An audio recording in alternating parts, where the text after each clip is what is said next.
Hi, எல்லாருக்கும் வணக்கம். டேஸ்டியான இனிப்பு கொழுக்கட்டை செய்ய போகிறோம். தேவையான பொருட்கள் பார்த்துக்கிட்டிங்க.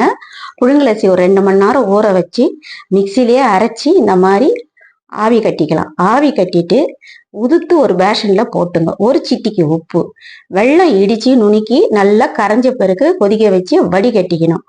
கொஞ்சம் உப்பு, ஏலக்காய் தூள், தேங்காய் மிக்சியில் ஒரு அரை மூடி அரைச்சி இதிலேயே மிக்ஸ் பண்ணி கலந்துக்கணும்.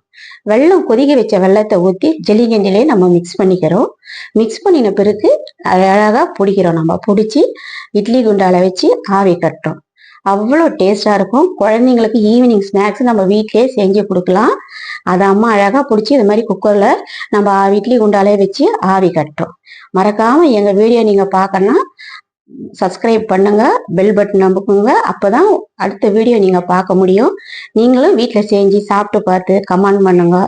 நன்றி. அடுத்த வீடியோல அம்மா சந்திக்கிறேன்.